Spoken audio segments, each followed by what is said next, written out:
Mfanyabiashara wa kimataifa Msizwa aeleza matukio yanayotokea huko South Africa, huko Durban. Nini kilichojiri na nini kilichotokea na mambo yanayofanyika, wenyeji wakiwakataa wageni hususan wa Afrika. Kwa nini wanabaguana wao kwa wao? Kwa nini wanakatana wao kwa wao? Wanasema riziki zao au baadhi ya ajira wao wanakosa, wageni wanazipata. Hiyo ndiyo agenda yao kuu. Msizwa alijaribu kuwahoji na kuwauliza baadhi ya waathirika au wahanga wa tukio hilo. Akaona yale mambo jinsi yanavyoenda, wakawaeleza, bwana, tunatolewa eneo moja kuhamishwa eneo jingine kutokana na fujo zilizotokea. Hivyo basi wageni hawatakiwi kabisa kuishi katika eneo hili. Lakini alibahatika kuwakuta watu wanaoishi Afrika Mashariki. Hao watu walipatikana, walikusanywa sehemu moja, wakishikiliwa na polisi. Lakini vile vile alikwenda kuwahoji na hii kweli kibali walimpa, akaenda kuongea na ndugu zake au hao jamii ya kwake. Nini shida? Wakamueleza shida ni 1, 2, 3. Lakini baada ya Msizwa kumaliza haya mahojiano, akaamua atoke, arudi alikotoka. Then baada ya hapo polisi akamwambia, huwezi kwenda hivi peke yako, utapatwa kadhia huko barabarani. Yapaswa tukutoe sehemu hii tukakuache mji unaofuata. Msizwa hakugoma, akasema ni sawa. Lakini kwenda kule wakambadilikia, wakapewa kesi kwamba yeye naye ni mmojawapo wa hao walioshikiliwa, kwamba anachochea, wanaleta fujo, wanawatukana polisi na kuwapiga. Kwa hiyo mambo kama haya, wakashikiliwa na polisi, lakini wakapelekwa mahakamani. Msikilize Msizwa aeleza A to Z. Bwana, kwa majina naitwa Msizwa CEO. Niko hapa mbele yenu bwana kupeni taarifa ya tukio lilotokea siku 3 zilizopita. Ilionekana katika video kwamba nimekamatwa na polisi wa South Africa. Ile video ilikuwa ni ya kweli. Ilikuwa ni video ya kweli kabisa, ni mimi ambaye nimekamatwa, mnaona katika ile video. Kilichotokea pale kwamba mimi nilikuja kuwa support ndugu zangu wanaotoka Afrika au vibana watu wosi wenzangu wanatoka Afrika Mashariki na nchi zingine, kuja kuwa support kwa hiki kitendo ambacho kinafanyika ndani ya South Africa, kwamba wazawa wanawapiga wageni.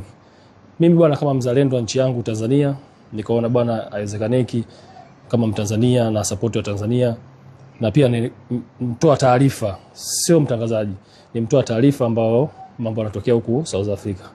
Kwa nilipofika pale nikaenda kuangalia kitu ambacho kinafanyika ambacho nakiona kwenye mitandao. Unajua mimi napenda sana kutoa taarifa ambazo ziko update, yani za kweli, sio tu nione tu kwenye simu alafu niwaambie wa Tanzania kama kumetokea kimetokea. Kwa hiyo nilienda kushuhudia, je, kile kitu ambacho kinafanyika ni cha kweli. Nilienda pale na nilivyoenda pale nikapokelewa, polisi wakanipokea vizuri. Muona bwana, na ndugu zangu ambao nimeenda kuwaoje na kuwaona ambao walipigwa na tear gas. Kipindi cha nyuma nilitangaza kwamba kuna watu walipigwa na tear gas, lakini nikafika pale nikawaoje, nikaongea, nikauliza tatizo ni nini. Wakasema bwana, sisi tunaonewa na hawa waandamanaji wa South Africa, wametoa misimamo yao pale. Nikamaliza kazi yangu kwenda kuwaoji. Baada hapo nikawa sasa nataka niondoke, lakini pale huwezi kuondoka. Ukishaingia pale huwezi kuondoka hivi hivi ukatembea na miguu, kwa sababu kuna hakuko safety, kwamba polisi wanakuambia ingia kwenye basi, wanakuchukua alafu wanakwenda kuacha mtaa mbele, sio kama nilikamatwa. Umeona bwana. Lakini kisha tukwenda kutokea mbele tulivyokwenda, wakatuchenjia kibao, wakasema sisi tulikuwa pale tumefanya fujo na pia tuliwatukana polisi, tukawekwa ndani. Tumewekwa ndani tangu Alhamisi, Ijumaa, yani leo Jumatatu ndio nimetoka mahakamani. Pia nataka kutoa shukrani zangu za dhati kwa watu ambao walikuwa wananifuatilia mahakamani mpaka nimetoka leo. Cha kwanza nimpongeze ndugu yangu ambaye simjui, sema ndugu zake nilikuwa nao ndani ambao ni taifa la Kongo. Ndugu yangu bwana anaitwa Kiboko wa Wachawi. Kiboko wa Wachawi bwana, nakushukuru kama brother au vipi bwana, umeliona tatizo langu na ndugu zako nilikuwa nao, ukanisaidia, ukatipa pesa yako, mimi nikatoka. Pia ukanisaidia kwa vitu vingi sana au vibaya. Shukrani kwako bwana Kiboko wa Wachawi. Pili, napenda kuwapa shukrani zangu ndugu zangu ambao wanaishi Durban hapa. Pia walikuwa mstari wa mbele kwa kufuatilia. Bwana Siza, nakushukuru sana bwana kwa upendo wako, au vipi bwana, mwisho wa siku umenifuatilia, mwisho wa siku kuja kugundua wewe pia wewe ndugu yangu na shemeji yangu nimeoa kwenu, au vipi bwana.